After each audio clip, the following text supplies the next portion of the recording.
Bismillahirrahmanirrahim. Assalamualaikum warahmatullahi wabarakatuh. Alhamdulillahirrabbilalamin. Assalatu wassalamu ala asrafil anbiya'i wal mursalin wa ala alihi wa sahbihi ajma'in amma ba'du. Pertama-tama marilah kita panjatkan puji syukur kehadirat Allah Subhanahu wa taala atas limpahan nikmatnya sehingga kita bisa melaksanakan penilaian tengah semester di tengah-tengah wabah yang sedang melanda, meskipun secara daring. Salawat serta salam marilah kita haturkan kepada Nabi Allah Muhammad SAW. Semoga kita termasuk ke dalam golongannya yang mendapat syafaatnya di yaumul akhir nanti. Amin. Pada kesempatan kali ini, kami akan mempresentasikan hasil diskusi kami mengenai perusahaan yang gagal di masa pandemi.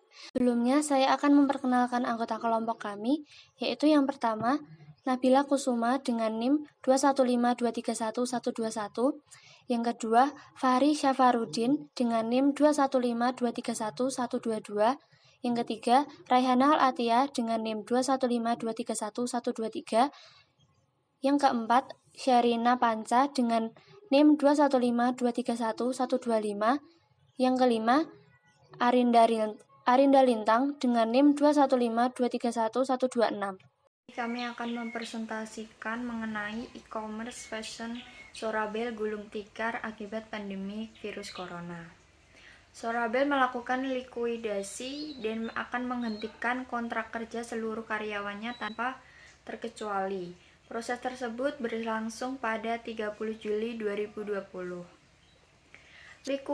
Likuidasi merupakan pembubaran perusahaan sebagai badan hukum dan sekaligus pemberesan harta kekayaan dengan cara melakukan penjualan aset, penagihan piutang, pelunasan utang, dan penyelesaian sisa harta atau utang di antara para pemilik perusahaan tersebut. Perusahaan yang melakukan likuidasi umumnya cenderung tidak mampu menghasilkan aliran kas yang cukup dan tidak memiliki kemampuan untuk memenuhi kewajiban jangka pendeknya. Menurut data e-price pada kuartal kedua 2020, Sorabel dilaporkan memiliki 375 karyawan. Sorabel juga punya beberapa kantor di daerah Jakarta, Tangerang, Yogyakarta, Bandung, dan Singapura. Sebelum kabar ini muncul, Sorabel telah mengumumkan di media sosial tentang penutupan unit usaha mereka di Filipina, Yabel, pada Februari lalu. Masalah yang dihadapi Sorabel saat itu antara lain perekonomian yang tertekan pandemi membuat daya beli masyarakat menurun, gagal dalam pengelolaan keuangan, pengeluaran promosi yang besar, tidak mampu menghasilkan aliran kas yang cukup, dan tidak memiliki kemampuan untuk memenuhi kewajiban jangka pendeknya. Dari masalah di atas, yang harus dilakukan perusahaan untuk menyelesaikan permasalahan dan solusi untuk bisa bangkit kembali sesuai kegiatan dalam fungsi manajemen, yaitu planning, organizing, directing, dan controlling. Fungsi manajemen terdiri dari 4, yaitu planning. Perencanaan dapat meminimalisir resiko atau kesalahan dalam organisasi. 2. Organizing. Proses penyusunan sumber daya organisasi untuk mencapai tujuan perusahaan. 3. Directing. Pengarahan yang sesuai dengan standar di perusahaan. 4. Controlling. Pengendalian dalam bentuk kontrol terhadap kinerja organisasi. Hal yang harus dilakukan oleh perusahaan Sorabel dalam hal planning atau perencanaan itu yang pertama, membuat diskon untuk semua produk. Lalu yang kedua, menggencarkan dalam iklan melalui media sosial seperti aplikasi TikTok. Yang ketiga, mempertahankan pelanggan lama. Lalu yang keempat, mengajukan pinjaman ke bank dengan KUR dan juga mengambil bunga yang terendah. Lalu yang kelima, memberhentikan sebagian karyawan yang tidak terlalu dibutuhkan untuk sekarang ini. Lalu yang keenam, menjual barang yang sekarang ini masih dibutuhkan seperti masker atau hand sanitizer dan lain-lain. Lalu yang ketujuh, mengurangi gaji karyawan.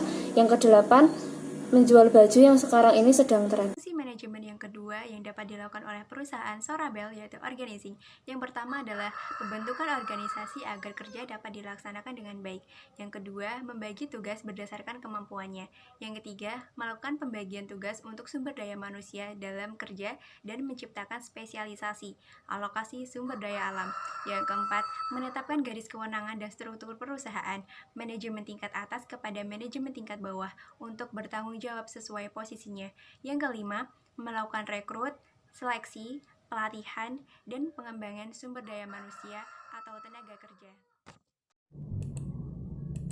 Controlling. Saat perusahaan mengalami masalah seperti kesalahan teknis dalam penerapan inovasi pelayanannya, solusinya dapat dilakukan dengan mencegah agar kejadian tersebut tidak terulang kembali dan memastikan semuanya berjalan dengan baik. Mencari tahu apa saja yang tidak sesuai dengan rancangan, menentukan dan menganalisis letak permasalahannya, berusaha mencari solusinya, serta melakukan pengawasan kinerja sumber daya manusianya. Yang terakhir, directing. Melakukan bimbingan serta memberi motivasi kepada sumber daya manusia serta peningkatan kemampuan kerja karyawannya. Dalam implementasinya, wajar jika ditemui beberapa kendala. Namun, ada pula yang langsung sukses dan berhasil. Mengimplementasikan juga semua ide yang telah dirancang sebelumnya semaksimal mungkin. Demikian akhiri presentasi kelompok kami, semoga bermanfaat untuk kita semua. Apabila ada kesalahan dalam pembawaan materi ini atau penjelasan yang kurang tepat, mohon dimaafkan. Karena kami juga masih sama-sama belajar, untuk itu kami menerima kritik dan saran teman-teman semua atas penjelasan yang telah disampaikan.